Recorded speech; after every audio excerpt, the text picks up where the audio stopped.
and make sure it looks good. Turn the light. Have they said anything on for the joint bid?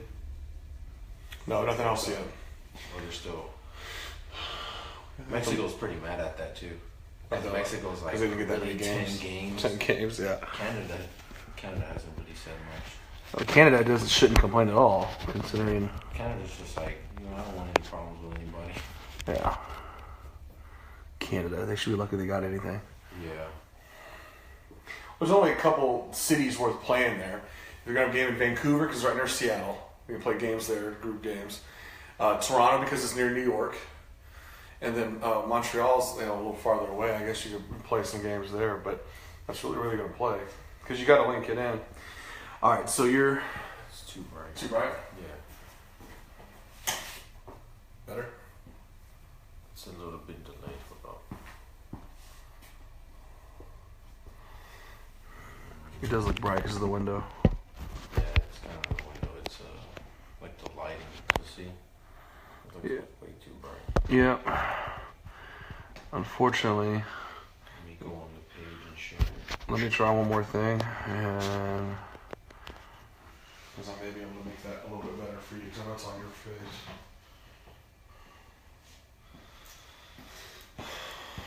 Ladies and gentlemen, we'll be right with you. We're just getting set up.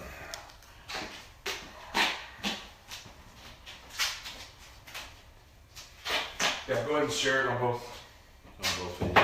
yours and and then here's what we'll do. Improv.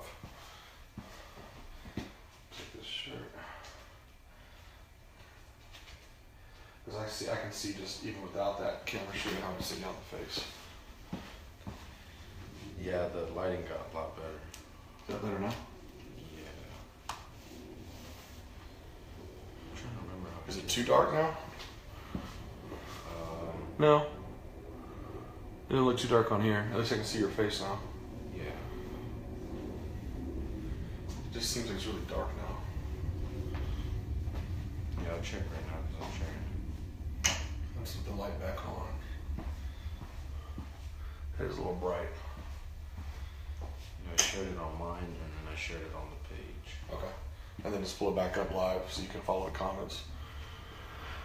Does that look good? I mean, do you see yourself on it? Yeah, it looks a lot better. Okay. All right. All right. We're good to go then.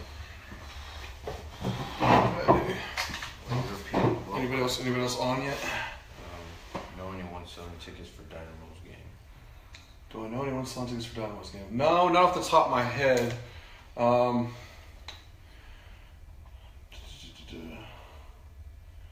Trying to think of some good places. I mean, usually when I go down, the best place to go, and I'm not trying to criticize the Dynamos, just how they do things is your best bet if you're ever going to buy is go direct to them at the actual box office. For whatever reason, whatever ticket deal they got to the distributor, they charge crazy convenience fees. Like anytime there's a soccer game, period, at BBA Compass, the upcharges and the service fees, you'll pay way more than you would anywhere else. So I always go directly there. You get to physically pick your seat out, and you eliminate all those transaction, shipping, BS fees. So, anyways, I guess we're good. Yeah, this is next week. It starts with the European. I mean, in June it starts with the European qualifiers. So that's why. Is that someone you know that's talking saying? I'm pretty sure you're the plug. Appreciate it, homie. I don't know who it is. I don't know who is that. I don't know. Oh Lord. Okay. All right, ladies and gentlemen. Thanks for bearing with us. We're just getting set up. As you can see, it's just me and one of the Rauls today. Raul Villarreal is here. Raul Bermudez has had to make some cash today, so he's at work. But his take we are going to share with you in a second here. So we're talking about Champions League, which is obviously going to be our main topic to kick off the show today. But before we do, I'd like to welcome you all to episode 3. Lot to talk about today. A lot of exciting. We said we had to get here this weekend. We had to do this. Just the Champions League moved to the semifinals and a lot of things going on. Before I do that, though, I got some personal shout-outs, and I see Raul has a few. I want to shout out to my cousin, Michael Black, for being only one of 2 freshmen to make the all-district team. He plays for Friendswood High School, so congrats to you. By the way, he may be on the show at some point. I like to get takes from local soccer players in terms of the high school scene and the club scene. So when I'm thinking about that, if you or anyone you know you think would be a good guest for us to have, who has interesting takes on soccer, both here locally or regionally or even internationally, feel free to hit us up on the Texas Soccer Live page and put us in touch or get in touch with us. And we'd love to have people on, love to have guests either physically on or call in and get your take. Lastly, I need to give a shout out to both of my teams over the High School for Law and Justice. We officially ended our soccer season yesterday with my ladies going out in the first round. But I'm very impressed. It was their first ever girls team for our school. We made it to the playoffs in the 8th seed and played a very tough first round opponent, but we lost 0-2. But the team fought hard, and so I'm very proud of those ladies. And I'm very proud of my guys who were there in their 3rd year of existence, who, going through a rebuilding year, were able to really take steps in the right direction to really build us up for the future. So shout out to all my players at the High School for Law and Justice. You got anybody you want to shout out or anything you want to say before we get going? No, I have no shout outs at the moment. I think Raul's shout-outs are going to be reserved for our final topic, and that's going to be Tigres versus Rayados in one of the big clásicos of the year. So I'll let him steal the show on that topic.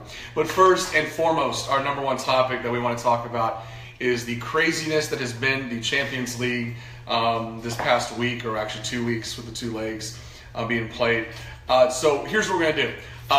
Best way to do this, we're going to go through each of the 4 matchups that occurred and give you our takes on it, because I think there's some interesting things that happened, very unique to each one. And then we're going to preview next week's matches. So yes, this is week after next. Very quick turnaround. On the 2nd and 3rd of May, we're already going to have our Final Four start playing the first leg. So we will preview those matches as well. So let's get into it. First one I want to start with is the one that a lot of people, I don't know if we're surprised by, but a lot of people, it depends who you are. Some people are surprised, some people are upset, some people are not surprised, and that was Juventus versus Barcelona. All right, my take on this, you went into this, you knew Barcelona had already shown some weaknesses. We talked about it before on the last show.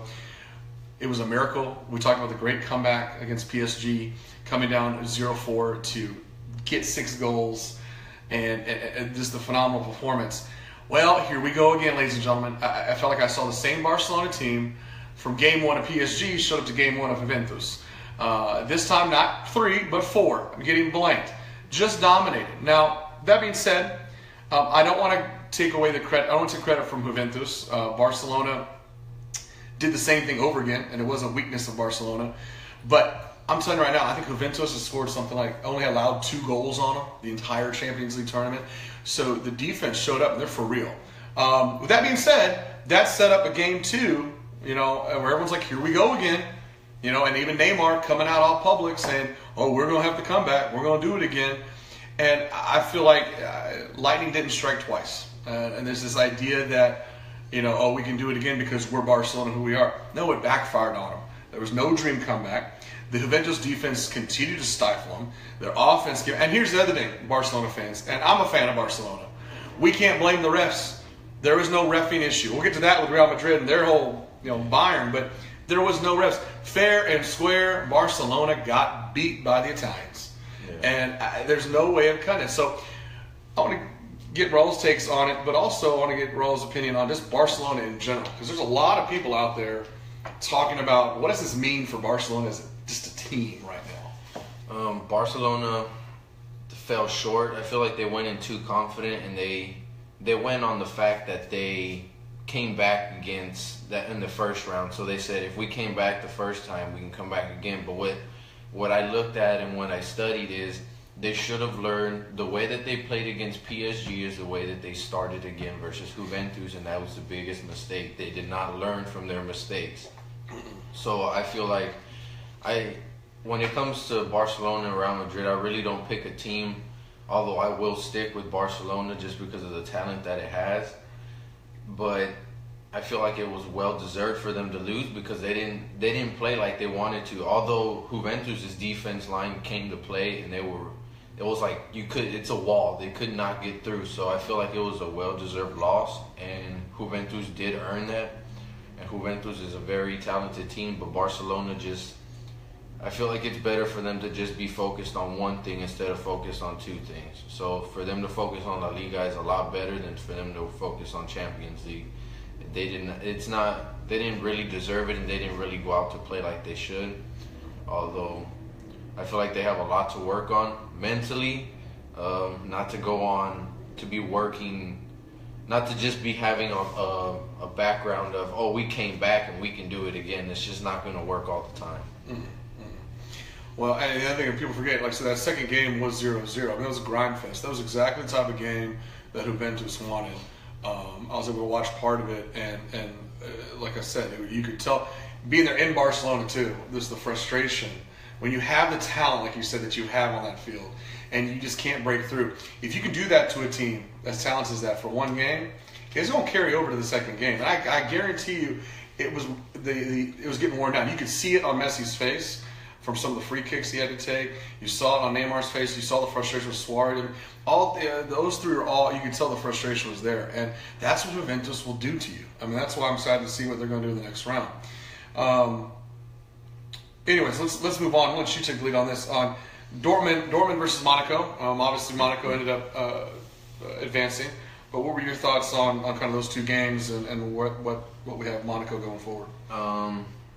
Monaco is sort of an underdog, basically. I'm pretty sure everybody chose Dortmund to come up and advance. I was hoping they would, but Monaco's a very talented team. I had my hopes up that Dortmund would win, especially although I feel like the accident that they had before in the first game kind of took a toll on it. They kind of distracted them from it because, I mean, they weren't expecting it, so it was pretty bad. And at least they didn't get shut out. It was a very good game. I give them that. Even when it was the first game and the second game, it was a very good game. But I feel like for an underdog, Monaco had to take this one. Yeah. Dortmund's a very talented team, but I feel like they had a lot to work on. Mm-hmm. And sadly that happened to their teammates on their way to the game. So I feel like going into, if they were to advance, it'd be kind of difficult just due to that tragedy that happened. Mm-hmm. But it's better for them to recover from that and get that one player that got injured and make sure he recovers well. And hopefully Monaco can make a big impact moving on. Yeah, I definitely agree with you that you're on the way to a game, play one of the biggest games of the year, and to have your bus and the car be bombed like that in an attack. That would distract me too if I was a player or coach on that team. I will say this though, and I think it's important to recognize the not even sportsmanship, just the kindness of. I was hearing all these stories about the Monaco fans who opened up their homes to all the Dortmund fans and the Dortmund players who were there to play them and needed a place to stay, and so that was pretty cool to see that. It kind of shows you how we can be very intense in our rivalries in soccer, but we also have a lot of respect for one another. I think that's cool. For me, for the game perspective, I thought it was a battle between underdogs. I mean, Dortmund, but different type of underdogs. Dortmund is in my mind kind of this young gunslinger type team. A lot of young guys, a lot of stuff like that. And they're like that in Bundesliga. They're like that in Germany. Monaco's an underdog for a different reason. I think in my mind, Monaco's underdog because they play in France.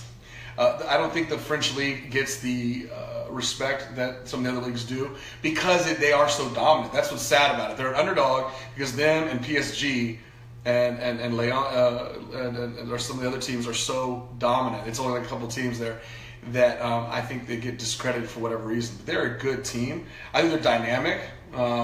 What scares me about them is that they played they can play good defense, but there's no doubt in their offense. And looking at those, looking at those past scores, I mean, 3-1 in the second game. Like I said, yeah, they're going to allow some goals, which they did in the first game. But they can score with you. They're going to be a score fest. I don't know if I was the opposing manager. I don't want to get into a score fest with Monaco because they can hang with you. Yeah. So with all that said, I think Dortmund has a lot to take away from this. I think a losing Dortmund is a lot different than a losing Barcelona. Barcelona's going into more of kind of a panic mode, I think, and freaking out. Their fans are.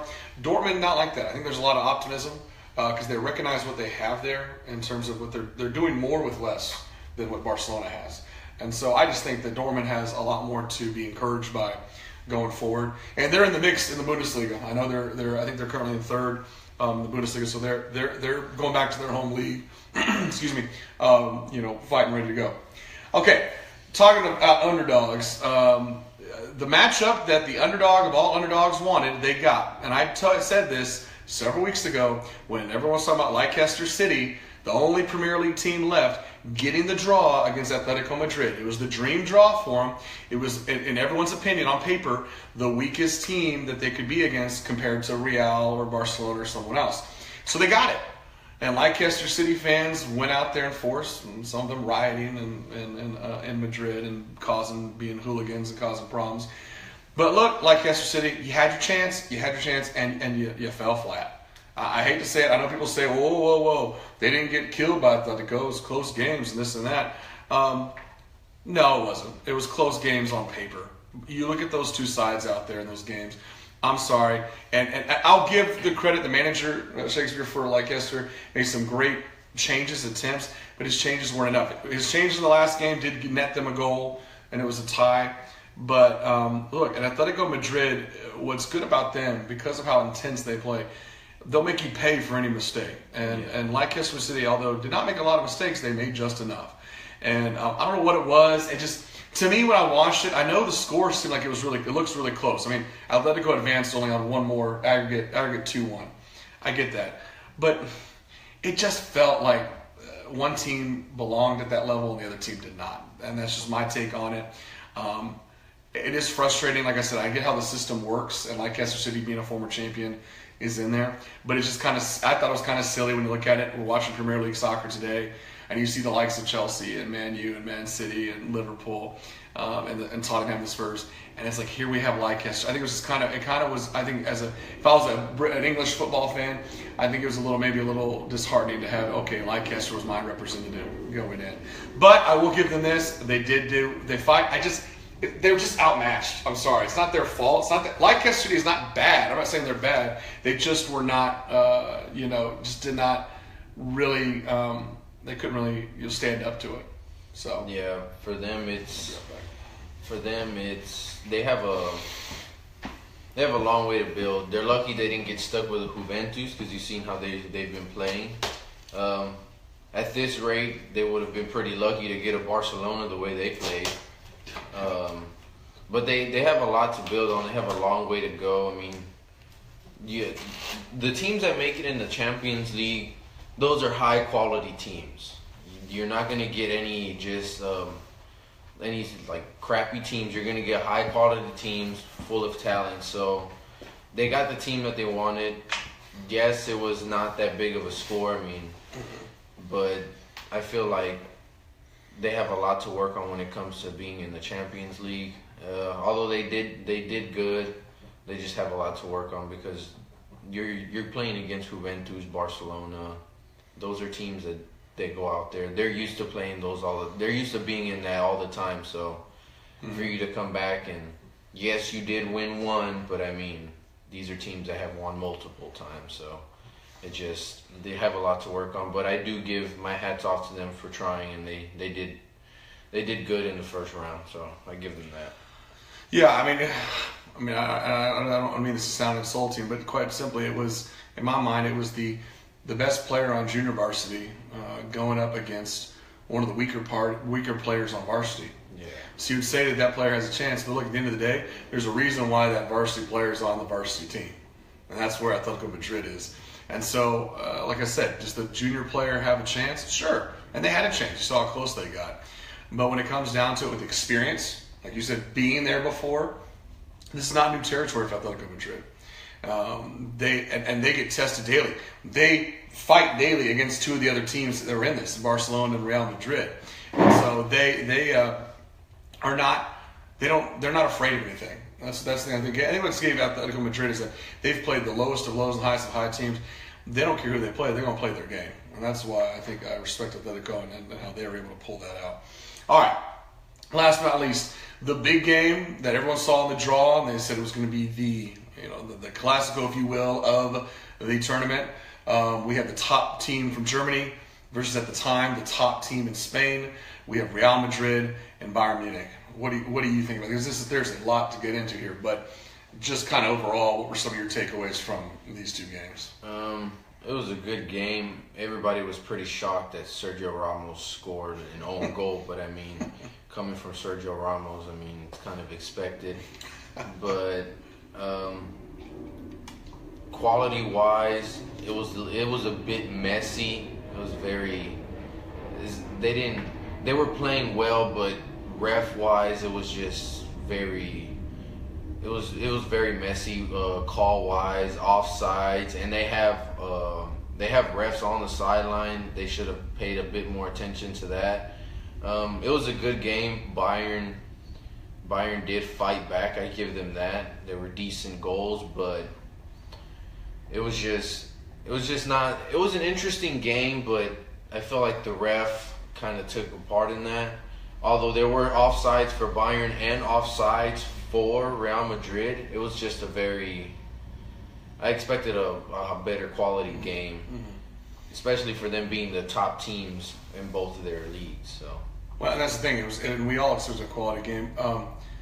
And you look at the first game, 2-1, kind of what people expected. It was a close game with Real Madrid having a slight edge. So that set up what was supposed to be a ridiculous game too, and it had every makings of that, I think, throughout the first half.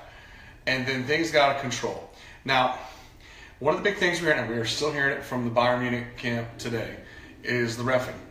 Now, I'll be the first one to say there were some bad calls. We can talk about how, yes, it's a fact. Both of Ronaldo's goals, he's clearly offsides. There's no doubt in that. And a ref, can't, a ref is supposed to catch that. Now, that being said, there are also some calls that went Bayern Munich's way. And so I want to draw people's attention to that it was almost a flashback. Mexico fans will see this. It was almost a flashback to Noeta Penal when you have Robin, getting the penalty, against Real Madrid before the very similar play. And that you can call it a flop, call it what you want. I don't like the fact that Vidal was sent off. I mean, I think there's a lot of cards that were played, throughout the game. You saw the yellow cards coming. You saw it coming. But there was other stuff that the refs, what I was frustrated about, it's not that he got called for, it's just that there was other stuff earlier that was worse than that foul. And it just wasn't consistent to me. Do I say that's a cardable offense? Maybe. But I'm just saying that if you're going to send him off for that, you should have sent off other players way earlier for some of those calls. So, in the day, with any sport, we know that refs are human and refs can make mistakes. It just gets amplified, and the frustration gets amplified when you're dealing with such what could have been, a game of all games sort of thing. It's like the Super Bowl, people are going to remember that way more than just some random game during the season. Yeah. I mean, missing one offsides is fine, but for you to miss two and one very bad. Yeah, it's very clear for you to miss that. It makes you question what's going on with the refs.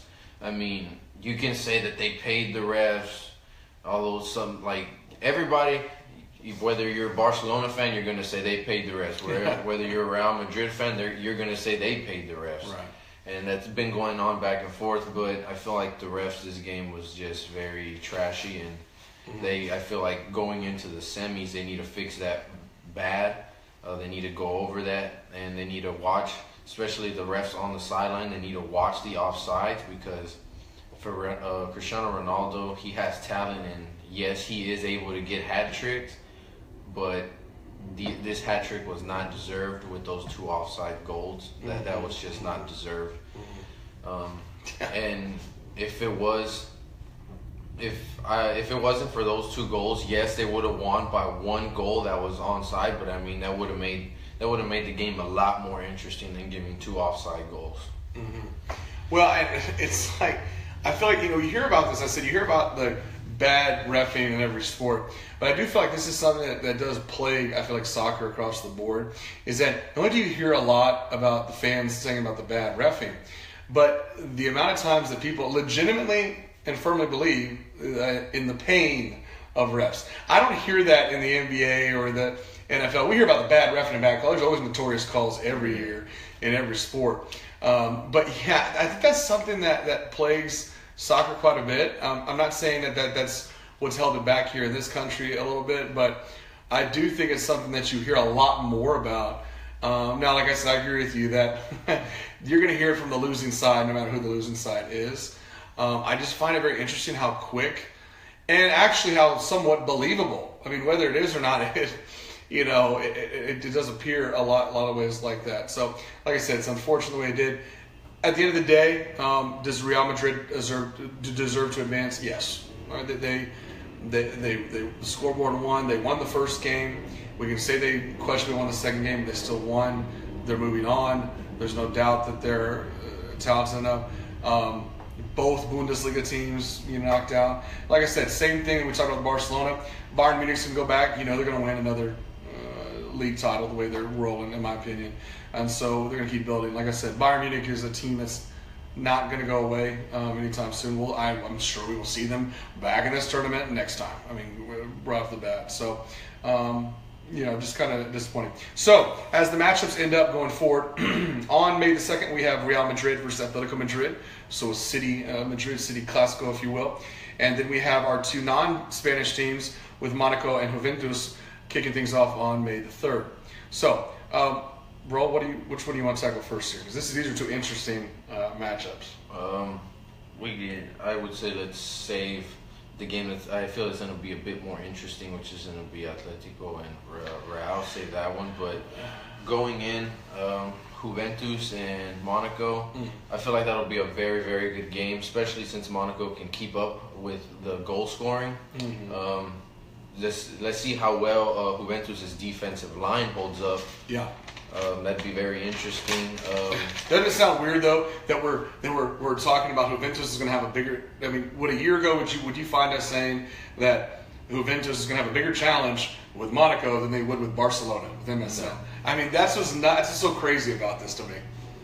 Yeah, it's pretty weird. Like a year ago, you would be like, oh, Monaco is blow through them easily, and then Barcelona, you would say, oh, this is going to be a very tough game. Mm-hmm. And then you look at this year, it's like blew through Barcelona easily, didn't let them score any goals.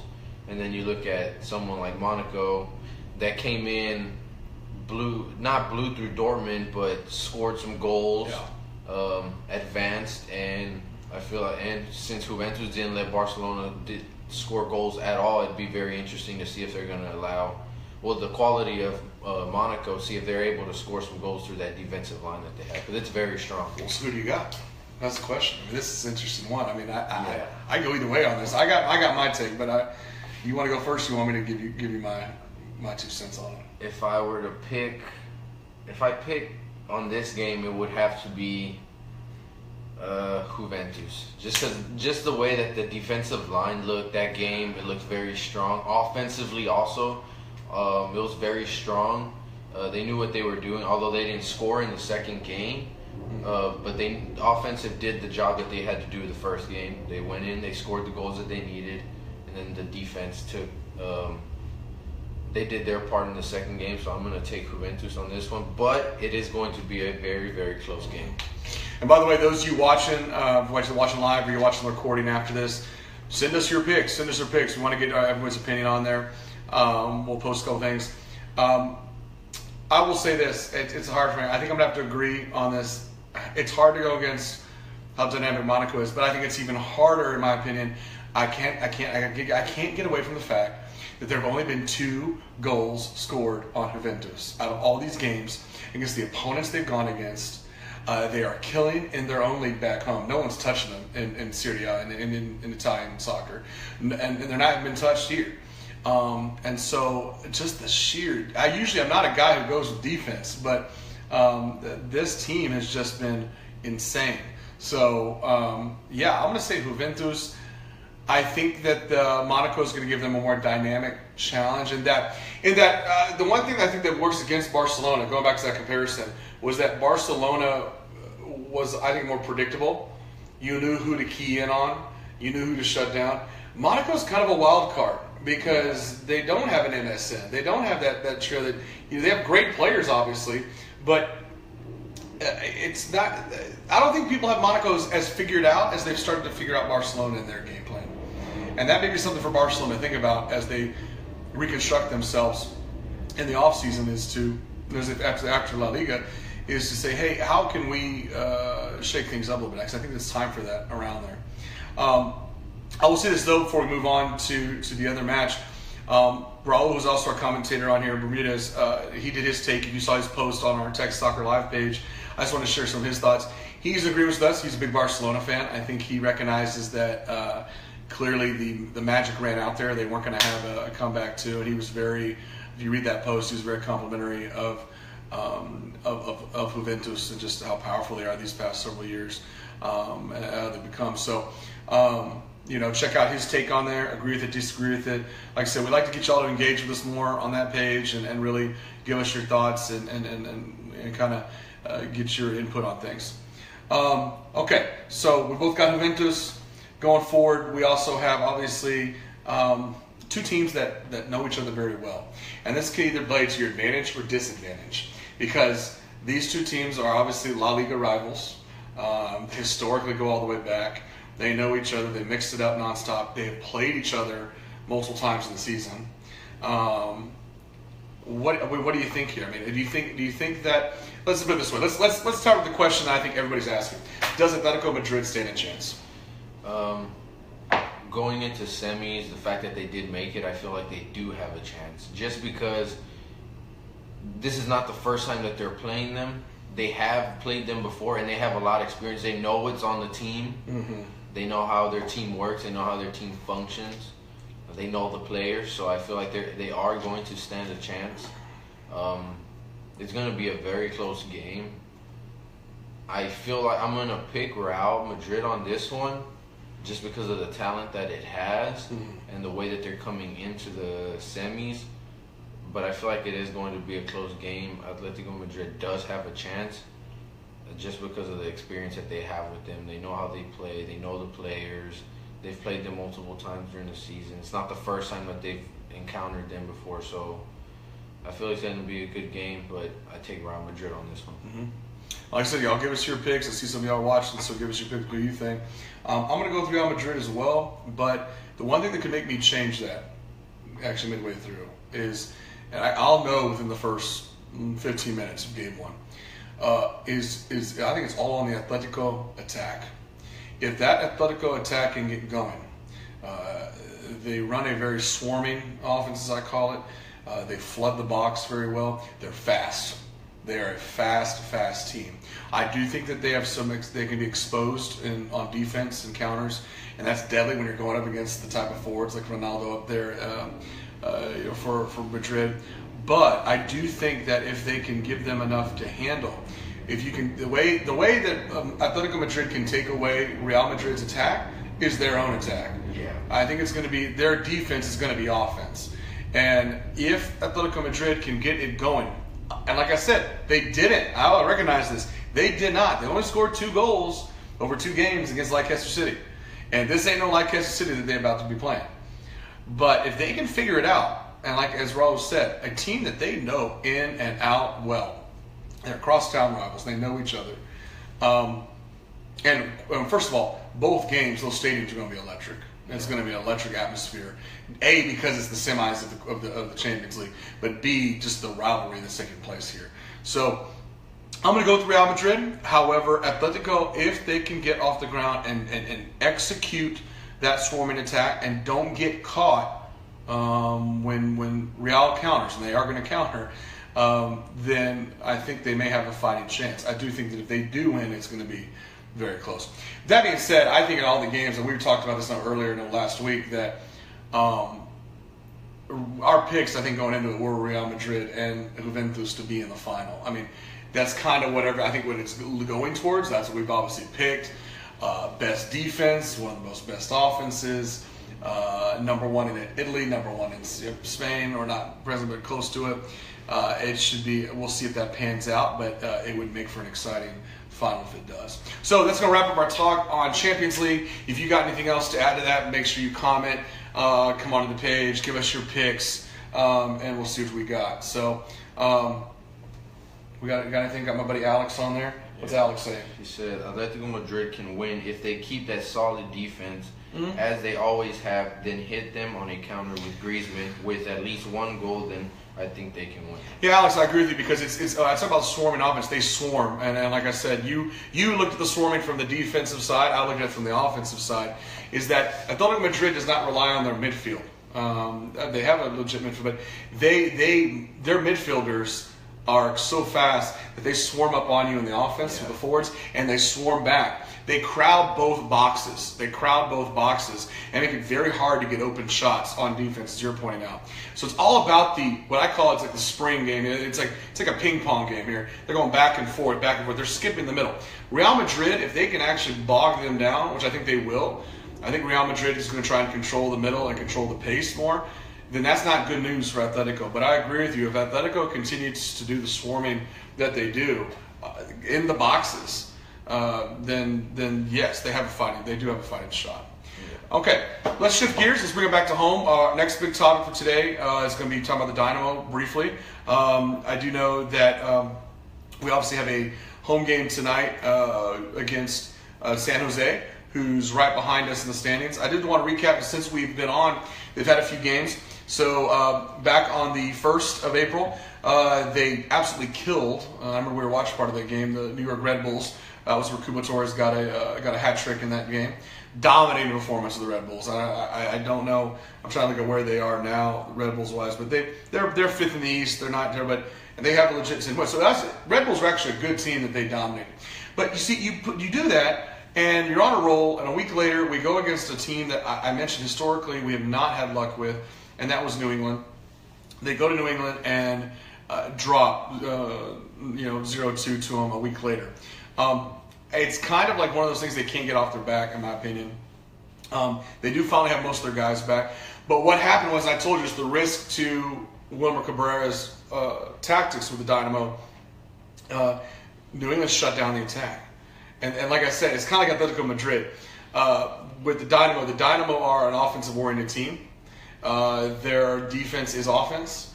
And we want to get into a score fest with you. You want to do it, we'll do it with you. And we'll beat you. New England took that away. They said, no, we're going to slow this game down. And so I think once again it exposed that one of the weaknesses for the Dynamo is possession control. And I know Cabrera likes to say in his press conference, I don't care about control as long as we get goals. Well, it's a catch-22 there, because to get goals you got to have control. And so it kind of came back on them. Now, that wasn't the most frustrating thing for me though. The following week, on the 15th, most recently, they played Minnesota.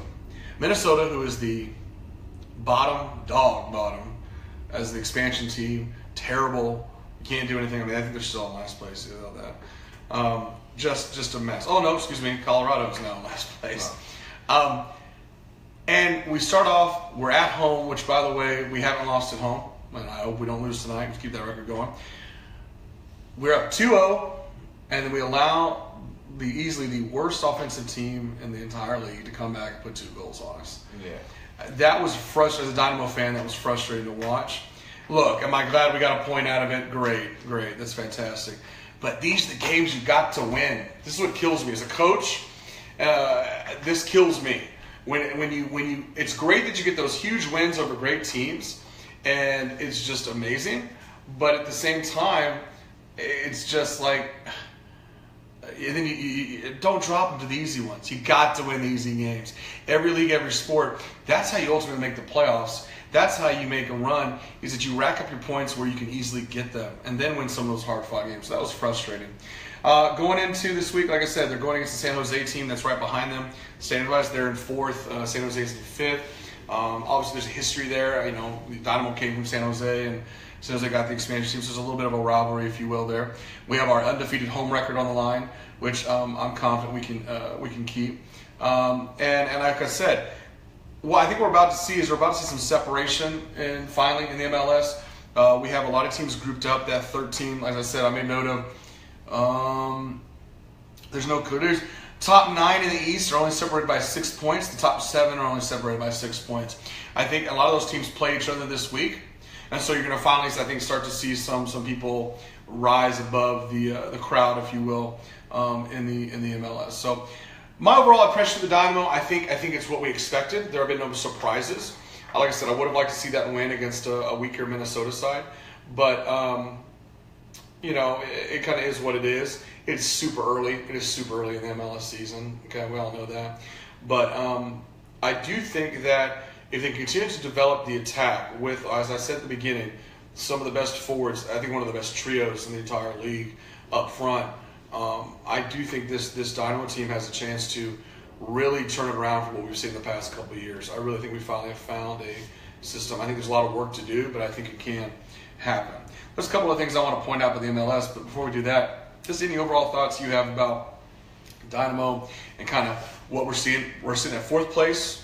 We've played 6 matches. From those 6 matches, we've gained 10 points. We have a 3-1-2 record. We're right in the mix of things at the top. Kind of what your thoughts are. Dynamo. It's been a while since we've seen Dynamo like this. They started off good. Fresh legs out there, fresh coach did them a very good job. But it's been a while since Dynamo has gotten to start like this. Normally when you hear about Dynamo, it's, because everybody, when you hear Dynamo, normally you would hear is like, they haven't won in so long, they haven't done this and that. But for them to start like this and rack up some points, be in 4th place at the moment is very good. It's very well deserved. The last game that I watched, Torres got a hat trick. Very well deserved hat trick. Also, those were some good goals. But I feel like Dynamo just got a very good start this year. Hopefully they keep up with it and they're able to keep going. Because there's no point in starting off so strong and then just going downhill. And like he said, the games that you have to win, like Minnesota, those are games that you just have to win. That's a brand new team that just joined. You're supposed to take advantage of that. Everybody else has been beating them up bad. Even Atlanta, the team that's brand new, just came in. They even beat them bad. So I was expecting at least Dynamo to do that or even more, but it's just frustrating to see that those easy points that you're supposed to grab up, they just weren't able to. But they started pretty good start, 4th place. Got a long way to go in the season, so hopefully they keep up with it and we can see them in the playoffs.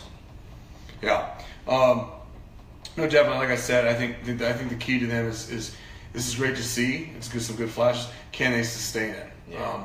And I think a good sign to start with that will be today at home, because once you get going now, if we get another win today, that's about 4 home games that they're undefeated at. We got to figure out how to win on the road.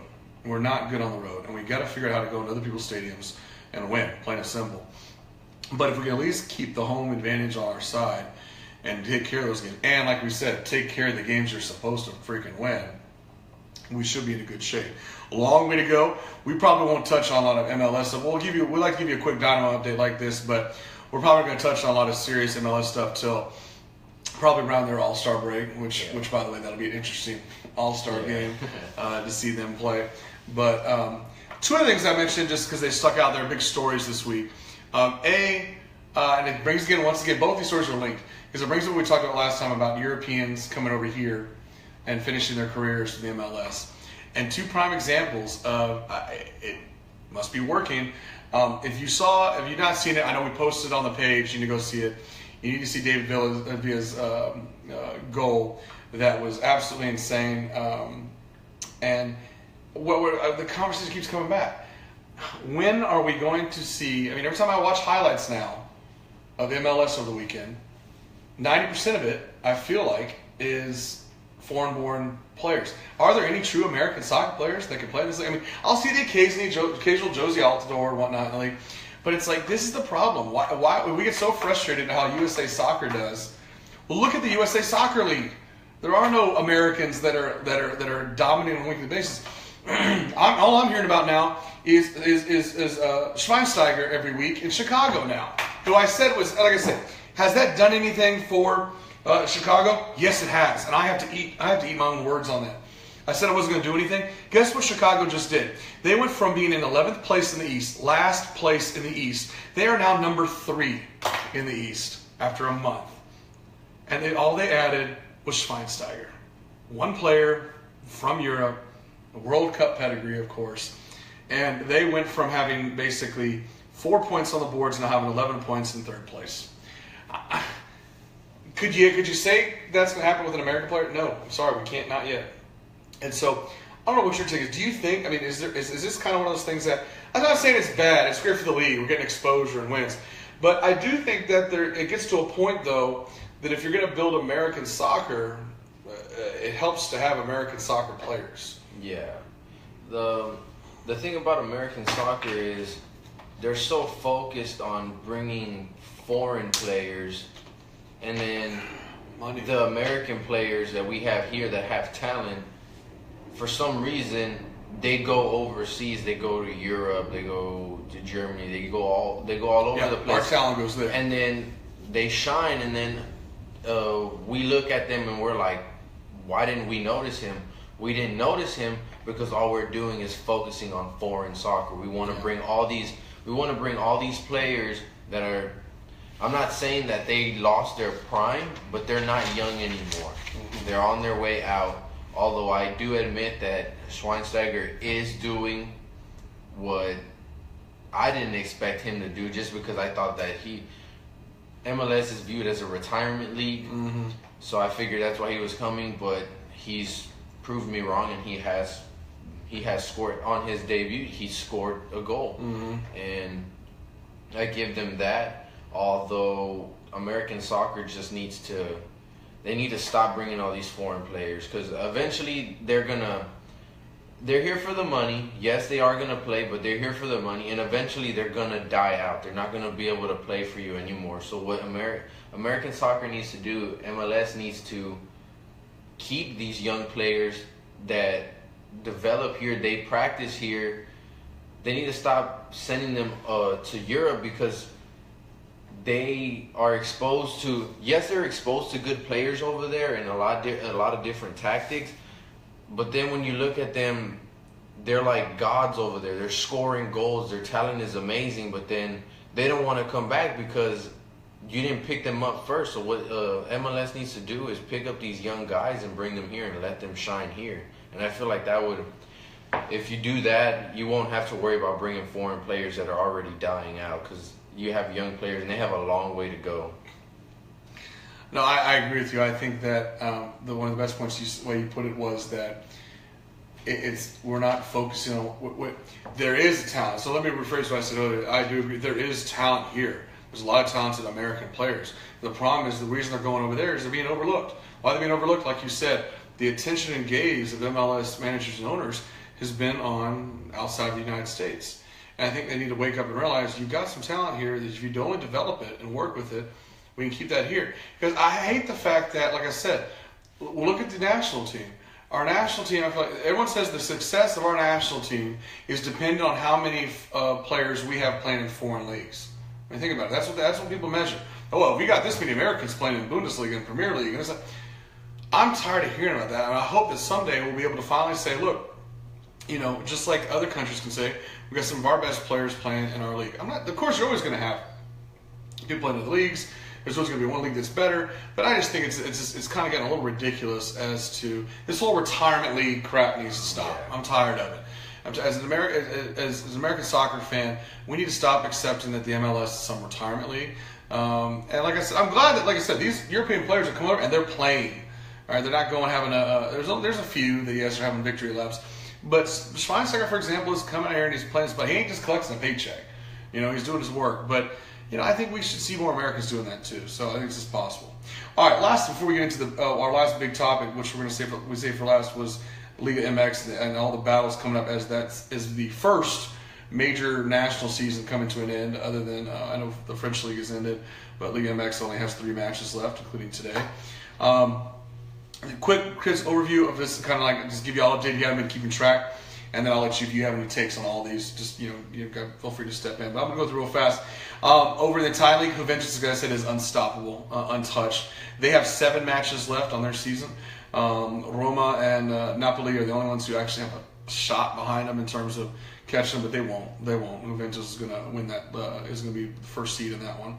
Bundesliga, Bayern, as I said, is also ridiculously in control. Bayern Munich.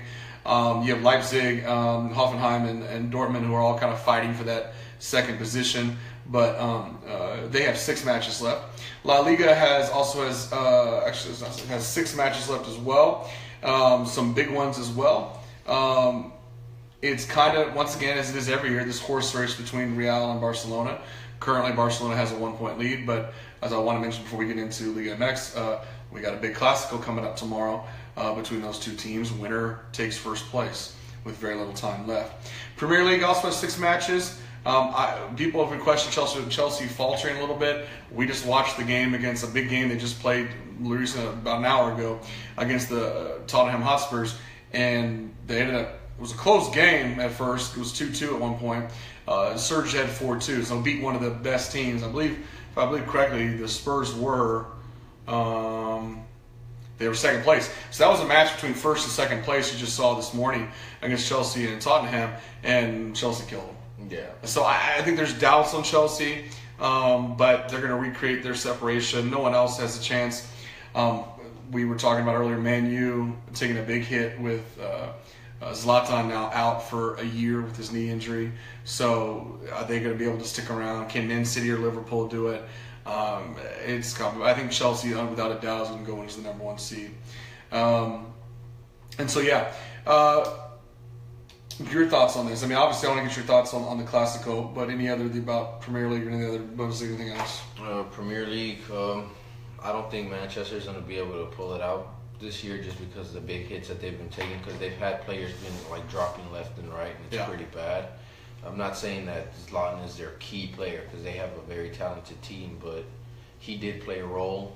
He did score goals, and for players to just drop like that is pretty bad. So I don't think they have a chance. Chelsea today against the Spurs, it was a good game. I kind of expected the Tottenham Spurs to come back, but no. I feel like after this game they're gonna go back, rebuild, and restructure their team, and they're gonna be able to pull it off. They have a lot of work to do, especially since they're in first place, and they don't want to be the first place, and then they're gonna be the first ones to drop. That's the worst nightmare, especially for their fans. It's like, how are we gonna do so good during the year, and then we're just gonna fall so bad? Tomorrow they have, I believe it's Arsenal versus Manchester City. That's going to be a pretty good game. Everybody's always making fun of Arsenal, so let's see how they do. Arsenal, for some reason, at the start of 2017, has been a big joke this year. I haven't kept up with Arsenal that much, but I'm going to pick Manchester City on that just because the talent they have on that team. I'm not saying Arsenal doesn't have talent, but it's Manchester City, and Arsenal, for some reason, has fallen lately. They haven't been at their prime in a while, so I feel like it's going to be a while for them to get back up there. For Premier League, it's pretty interesting. I don't keep up with it that often, but when I do see some pretty good games. They're very interesting. They're very close games also. Juventus will take it all. I give them that. I give them that. They've come a long way. They've done very good. And they have I think it's something like a 10-point lead now with only a few matches. I mean, it's not, you're not going to catch them. La Liga, it's all going to come down to tomorrow for the Clásico. I mean, well, and don't forget, I mean, Atletico Madrid is only 3 points out as well. Yeah. I mean, we're talking about these 3 teams. I mean, Barcelona 91, Real Madrid 90, Atletico Madrid 88, and then 4th place Villarreal 64. I mean, it's very obvious. Like I said, it's those 3 teams. But like I said, Atletico Madrid with a win instantly gets up there. Is going to potentially, you can see Atletico Madrid move into second. You know, they could move into second tomorrow because if Barcelona can win and Atletico Madrid, that means Real Madrid could fall 3rd. You know, they could Yeah. fall behind them. So, and in reverse, Real Madrid could, take a 2-point lead over Barcelona, and then, Atletico Madrid tie with Barcelona for second. So it's going to be interesting tomorrow. A lot for Atletico Madrid to play for, too, in their game, which I think they're not, who are they playing? They're playing Espanyol, and what are they currently, towards the bottom? Yeah. 13th with 43 points. So unless Atletico Madrid is really tired from their games, they're going to win, and it's going to be interesting. I don't know how to respond, because part of me says that, okay, you look at the Champions League play, but for me, I have to mentally separate the two, because I think that's what they do. I firmly believe I'm gonna go on a limb here. I'm gonna say Barcelona's going to win tomorrow. I really think Barcelona's going to win. That's just my take on it, because I think that they're now done with Champions League, and call it desperation, call it whatever. They are going to come out there and look, we just got bounced and embarrassed in the Champions League, and everyone thinks we're weak. Are we going to lose our country's league too? Are we going to lose La Liga? And I don't know. I think they're going to fight. With that being said, with all respect, I'm sure Real Madrid's going to bring it, but Barcelona has more to lose, and when a team has more to lose, I tend to go with them. Yeah, it's gonna be a very good game, and a Clásico is one thing and Champions League's another. A Clásico is a very it's not. I'm not saying that the importance is higher, but for some reason, a Clásico is the one that's most heartfelt in the city for both. So I think it's in Barcelona too. yeah, so it's gonna be a very good game, and not only No, it's at the Bernabeu. not only if Barcelona loses, not only are they gonna get crap for losing in Champions League, but they're also gonna get crap for losing the Clásico. So I feel like to be a Barcelona fan, you have to hope and pray that they're going to bring everything. Is it the end of the world? Technically, no. But we all know those fans, and we know the organization, how the people work over there, how the commentators work in soccer, and all the talking heads. They're going to eat them alive in the press.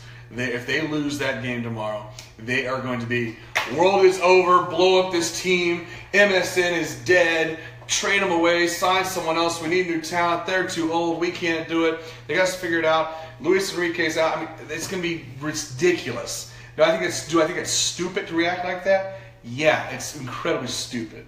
But will they? Yeah, they will. That's just the way that league works because of the quality players that they have. They feel like, oh, he didn't score this game. He's dried out. He can't do it anymore. But I feel like Barcelona's going to bring it. I feel like they are going to win.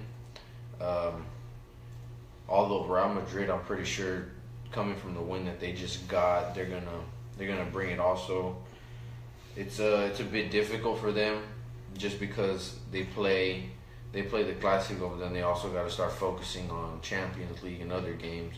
And also, since the points are so close, it could either make them or break them. It could either push them to the top or you could drop them to the bottom. So just see how that game goes and plays out. But I feel like Barcelona's going to take that win just so they can pick themselves up from the Champions League loss. So they can say, look, we lost. Yes, we lost the Champions League and it's not the way we wanted it to, but we won the Clásico. And for me, Clásico bragging rights is a bit better than Champions League. When it comes to the rivalry against Real Madrid and Barcelona, those bragging rights are pretty good, and they go a very long way. Yeah, they just get the monkey off their backs. They had some bad. You look at the past month. They had some bad losses to Deportivo, to Malaga. It's like teams that you never associate with beating Barcelona. Not just beat them, but beat them bad. But then they turn around and they kill the people they're supposed to kill. You know, they turn around the next week after that Deportivo match, and they kill Valencia, and then they kill Granada, and then they drop that bag. It's just like they've been so just Jekyll and Hyde, you know. Which Barcelona's going to show up? Who's going to show up? And so they got they got to choose. And there's just not many games left. Just to put in perspective, I was wrong. There's only 3. After they play this Clásico, we're down to 3 games, and like I said, they're all games they should win. The same is going to be true for Real Madrid's schedule. So That's why this game I think really is a big determining factor on that. So, all right, so we are done with that. Here comes to our last and final topic. It's the big one that I know Raul's been looking forward to talking about, and that is all the action that's taking place south of the border down in Liga MX. The playoffs, this will be the first league that we see go to playoffs this spring. They have today's games, and then they have 2 more weeks, and then top 8 will start their knockout, your playoffs. And remember, what's unique about, there's a lot of unique things, and we're going to talk about one of those unique features right now about Liga MX. There's 2 things. It's how we do things. Obviously, we know we have 2 seasons in Liga MX. Tigres coming off of winning your first one, and then obviously this going on now, and we'll talk about that because they're in an interesting position. Also, the relegation is done a little bit differently in the Mexican League, and as much as we're going to focus on the top of the league right now, what's interesting is that there is a lot of exciting soccer throughout the whole entire standings because the bottom 4 teams are fighting for their lives. Yeah. Now, I know this sounds sounds depressing, like we're watching gladiator battles and someone's going to die, but that's what it's like in the Mexican League. Someone is going to get banished to the second division league when someone gets to come up, and for the first time ever, most years we know who's going. We know that this is the worst team. They've been terrible forever. There are 4 teams that have been consistently bad, but they've been bad together, and a bunch of them play each other in the last game. So we'll talk about that at the very end. But I'm going to turn over to Raul because this is his field. This is his better area. And so we'll let you, however you want to go about this. I know obviously we want to talk about the key matches this week. We want to talk about the playoffs coming up and where we think the standings is going to shake out. And then finally, I do want to end with talking about this interesting battle at the bottom, as I'm calling it, over relegation. Well, we're going into the last couple weeks. We only got this game and then 2 more games. So basically, if you're top 10, top 8 automatically advances. But if you're top 10, you have a chance and you're still fighting in because you can rack up those points and you'll be able to make it. So for the top 10, it'd be number 1 Tijuana, who just got a win over Toluca, who was number 1 at first and they brought them down. Mm-hmm. Toluca in second. Chivas in third. Hats off to Chivas for winning Copa MX. I must admit that it was a boring game at first, but when it came down to penalties, it was very, very interesting, so I give them that. Mm-hmm. Coming into fourth, we have Monterrey. That's very interesting to see them up there. In fifth place, no surprise. In fifth place, we have America. That's a team that we do not like to talk about. Sixth place, we have Santos. It's interesting to have seventh place Atlas up there because Atlas hasn't been up there in a while. They're a very good team, but it's been a while since they've come back up. In eighth place, we have Pachuca, which we also play them next week during the week for our finals to see who's going to advance. Mm-hmm. Ninth place, you have Tigres, which is my team, and in 10th, you have Monarcas, which is one of the teams that is fighting to see if they're going to go to second division or not. And I don't think they have a chance, but I would add in Pumas 11 just because they are tied with Monarcas in terms of points. They do have 18 points, but I think that would be the cutoff. I don't think Pumas has a chance, honestly. Yeah. They keep getting dogged by everybody. But we want to be technical, being fair here. I guess Pumas does have an outside shot. I think from that point below, you're talking dead in the water. I mean, I definitely don't see. I mean, Leon, that'd be a stretch. I do not see any of these other teams going at all. Yeah. Which is that shows you this team. Like, weren't we talking about Necaxa? This past season. Yeah, this past season they were just in the playoffs, and now they're at the bottom of the table, which is I didn't expect that because I expected them to make it to playoffs the first season because fresh team, they're pretty excited to be back, and it's been a long time since they had been. I think it was since 2005 was the last time that they had played in first division. So for them to be back, it was pretty good. They were excited, they were hyped, and they racked up their points, made it. Sadly, they had to play against America, and you already know whoever plays them, you're going to lose. So it was pretty sad, but now look at them, they're at the bottom. Hopefully next season they're able to pick themselves up. Yeah. But the bad thing about it is now that you're 2 more weeks to go. And the bad thing about it is that if you're not top 4, you have to rack up your points, but you're also depending on other teams to lose. Because if those teams that you need to lose win, you drop, and maybe there go your playoff chances, and that's the bad thing. So that's why I mentioned if you're top 10, you need to win these last 3 games to at least you can make it to top 8, but also the top 10. So 9 and 10, they also have to expect for teams to lose, which is the bad thing. Mm-hmm. That's why you're supposed to rack up as many points as you can at the beginning of the season, so that when it comes towards the end, you have nothing much to worry about. Which is the situation, to give you one example that we already saw this week. With Toluca losing, that's great. We're still in second place. They only lost 1 game. But because the standings are so close, literally, let's say, for example, if Chivas or Rayados or America were to win this week, then Toluca keeps dropping down. Because they're only have a 1-point lead over Chivas. They only have a 2-point lead over Rayados and Club America. And so those teams can jump them. And already, so you can go from being first in only 1 week's time, and all those games, a matter of, 4 matches, and only 1 that you're involved in, you go from first, you go all the way to 5th. And that's the difference between home, starting off in a good advantage or not, in the playoffs. So it's going to be interesting going forward. Let's talk about the bottom first, because you want to explain to them, for people who don't know, kind of how this whole regulation system works.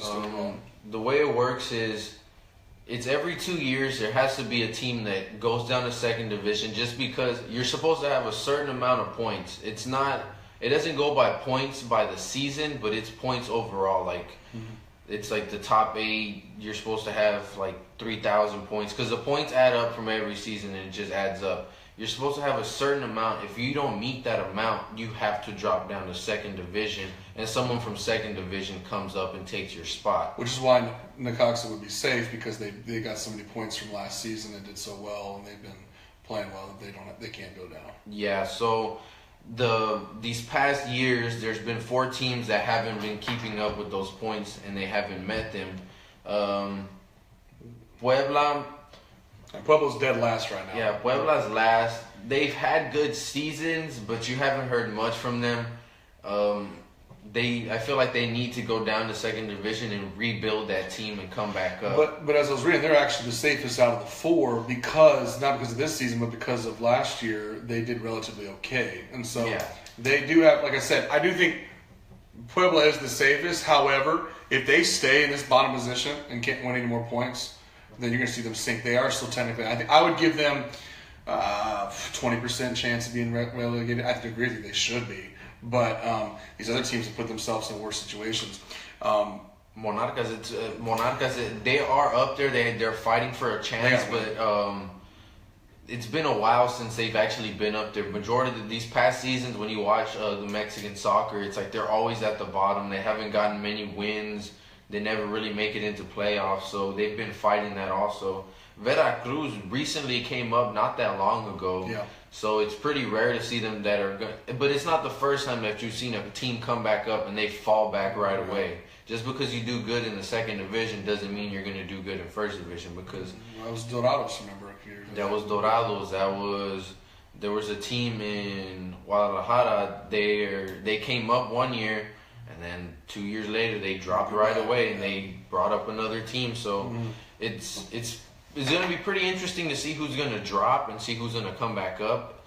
But the thing is that when you come from second division, you're not playing the same teams. I'm not saying that Mexican League Soccer, they have quality players, but I'm not saying they're like Messi or Ronaldo.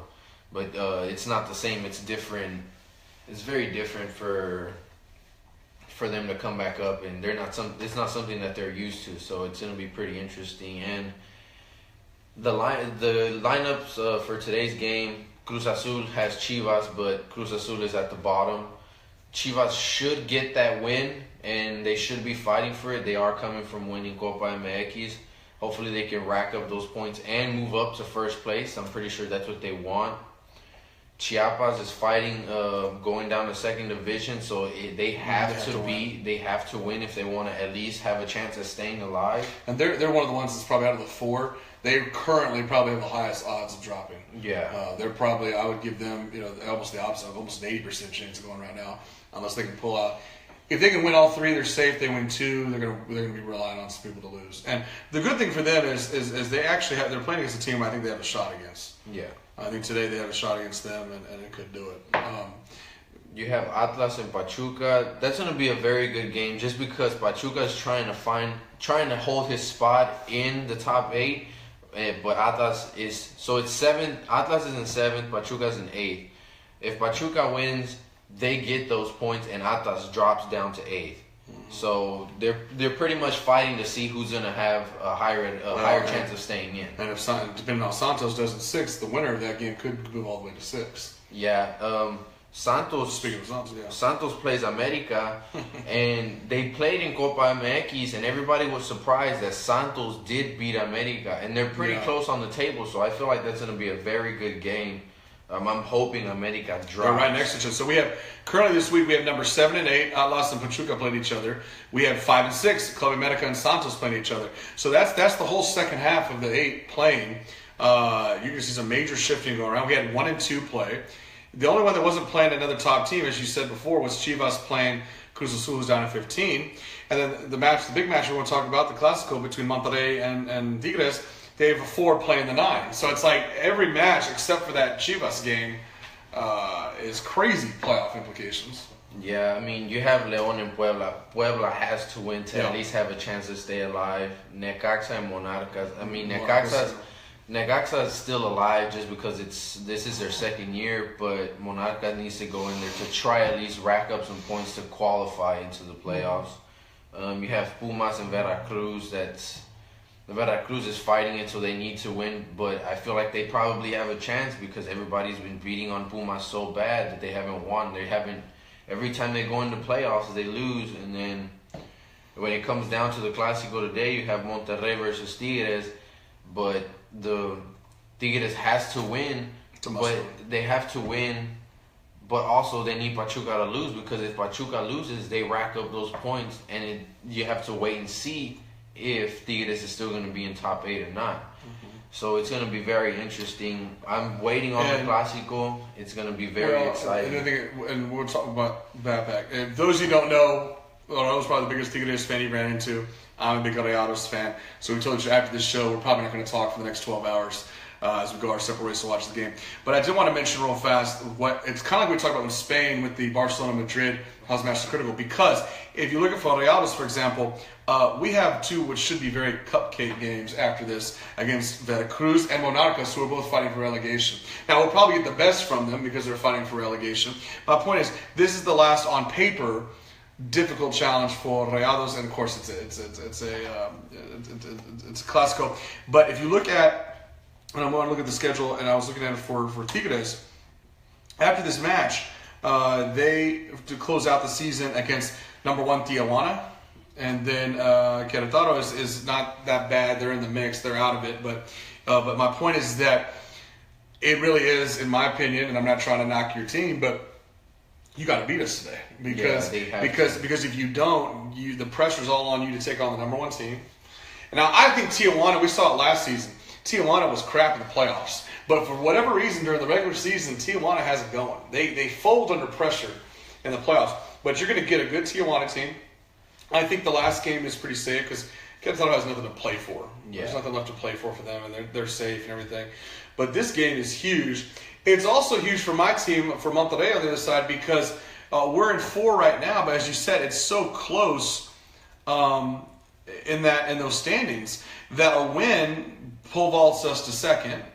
You know, a loss potentially with any combination of these other games, a loss could drop us all the way from 4th down to 6th or 7th, which is a big difference when you're going in the final 2 games and fighting for it. So that's the one thing about this league that's very exciting is that there's always movement in the table. You never know who's going to be first, who's going to be last, who's going to be able to make it in. So, and it's always so close. So I find it pretty exciting about this league that they're so close. Because sometimes you have blowouts and number 1 has like 30 points, but this is the first time that I've seen them that are like so close that 1 game can determine you moving up to 2nd or moving you down to 7th.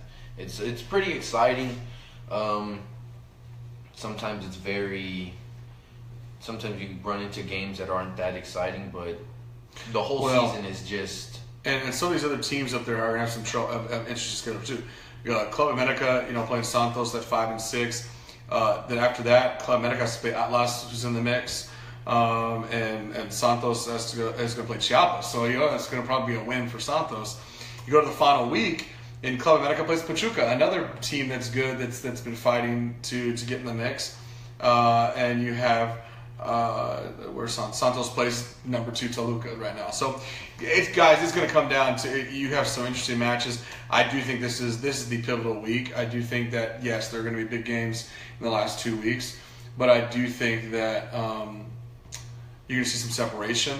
I think finally after this week, I will feel comfortable probably making some predictions in terms of who's going to make it, who's not. Now, am I going to make any predictions on the final seeding? Heck no. Because I have no idea how these top 8 are going to finish. I think what I'm saying is after this week, you'll be able to, as you said, be able to tell who the top 8 actually are going to be.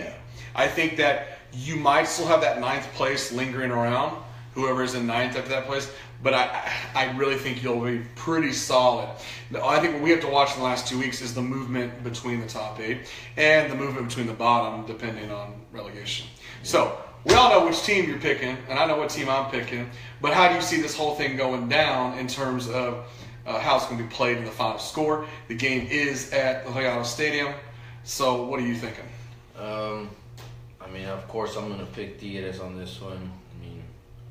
This Clásico 110. Yes. So, long history. It's a very long history, and also, I'm hoping if Tigres is able to make it in, we'd be able to have another Clásico in playoffs. It's not the first time that it's happened, so it'd be pretty exciting, but I feel like Tigres has to get these points. They're going in mind that they have to win, although they did play during the week, but they have to go in. It's a Clásico. Get these points, qualify.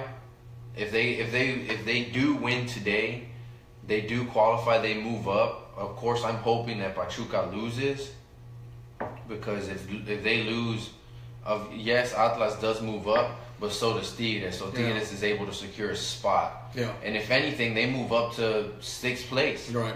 So that'd be very good. But that grouping's interesting. That 6th place only has 21 points, and you go down to Tigres at 19. So it's only 2 points separating those 4 teams, and so there could be a lot of movement there. Yeah, so it's pretty interesting. I'm gonna pick Tigres on this one. You think it's gonna be offensive, defensive? What are you thinking? For Monterrey and Tigres, it's always offense. Monterrey's offense is just very, very strong. Tigres' offense is very, very strong. I do admit one player that's going to stand out for Monterrey this Clásico is Pavón. His shot is a cannon, so they need to be aware of that. For Tigres, although I do admit this, Tigres does have quality offensive players, and so does Monterrey, but I feel like Gignac, he's from France, he's going to stand out this game. And also Eduardo Vargas from Tigres, he's from Chile. If Mexico doesn't remember him, you remember that they beat Mexico 7-0, I believe, in Copa America, so they're going to stand out. But I'm not gonna pick a score just because I feel like it's going to be a very close game.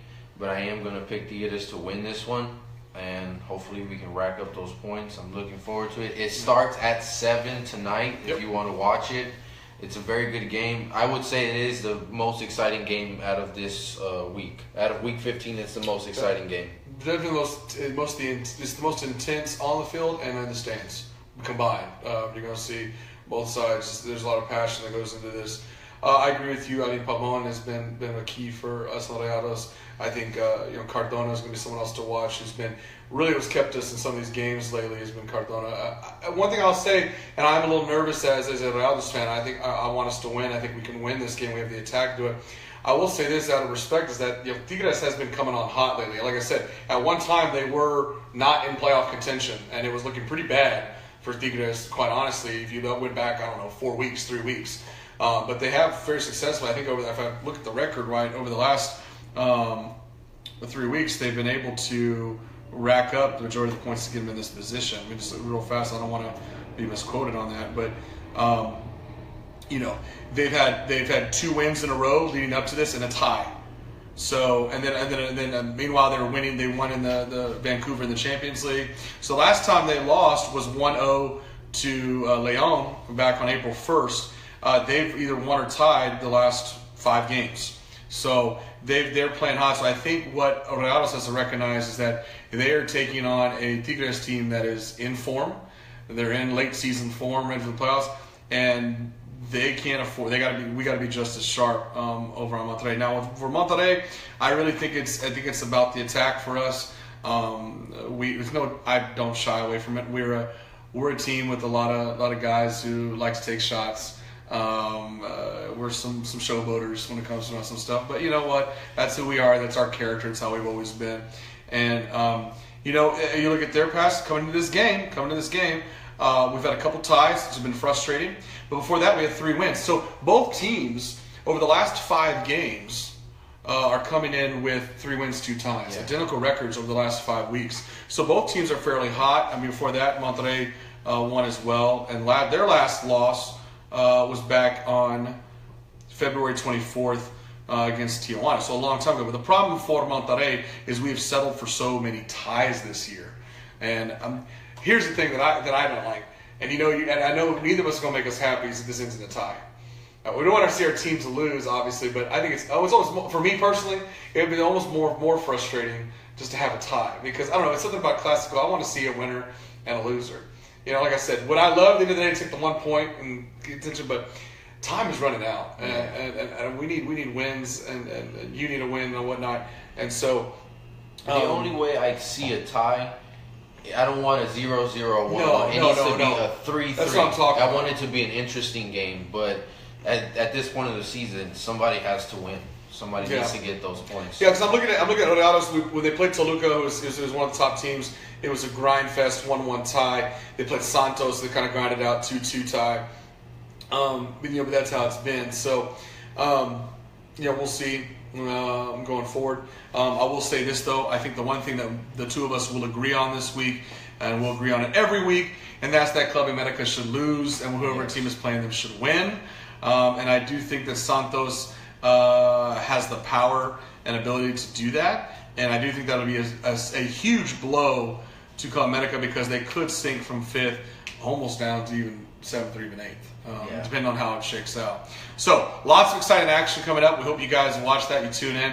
Once again, as we close things up here, we just want to remind you, for both of us, we appreciate those of you that watch, you like, you support. But we really want to get more feedback on stuff. So please do not hesitate to reach out to us, either your comments on stuff, give us your picks for games. We'll talk about them on air. Tell us what you want to hear more about, a particular team or league or whatever you want us to talk more about. If you want to get on the show, if you think you have something to say, or you have someone you know that would be good on here, or you want to come here and you want to promote something that's related to soccer or whatever, or put in whatever shout outs and whatnot, or you want us to shout out something there, like I said, communicate with us. Send us messages, Bill personally, Raul Villarreal, Sean Tellez, but also all of us will see it through the Texas Soccer Live page. So please like that, follow it. We're doing lots of posts on there. By the way, go on there and see Raul Bermudez, his post recently, and his take on the Champions League, and give us our feedback whether you agree or not. And last shout out I just want to plug. I'm going back to my team. If you've seen on my page, and like I said, I'm not someone who likes to plug like this, but if you go out on our page or on my personal Facebook page, we have a GoFundMe going for my local team for High School for Law and Justice. It's a club team. We're trying to raise funds for our equipment and sports for next year. So if you'd like to support a team, not pressuring anybody, I'm not begging for anything, but if you'd like to check it out and like to support a local team that's doing a lot for a lot of high schoolers, Raul is an alumni of that program, and it'd be awesome to keep it going and get us some new equipment. I always find a way to provide, but it always helps when everyone chips in and helps us out. It really makes things, it allows me to spend those funds on other things to make the team that much better. So if you'd like to check that out, there's a link on our page, Texas Soccer Live, as well as on my Facebook page. So we appreciate y'all tuning in. Got anything else you want to say to the people before we go? Stay tuned to the page. I will keep the Texas Soccer Live page updated with the stats and stuff from today's game for the Clásico. I will keep that updated. Also, if for some reason this video does reach to Mexico or to fans that go for Tigres de Monterrey, try and keep it a friendly environment. There's no need. I mean, yes, you get bragging rights and you hate to lose, but it's always best to keep it friendly, because I know how things work in Mexico, and there's always people getting beat and basically killed. So just try to keep it a friendly environment. We'll talk crap to each other. You talk all you want. Chirp away. I mean, I'll talk all the crap I want to think, but let's make sure it doesn't come to blows. That's all I want to do. And that's just not just for Monterrey and Tigres. That's for any soccer. Yeah, everybody. So especially for the incidents that happen over there, like for Dortmund, just try and keep soccer as peaceful as you can. So hopefully it reaches out to a whole bunch of people out there, not just in Texas. Hopefully it reaches all over the United States, even over to different countries. It'd be nice, but hopefully keep the battle on the field and in the game.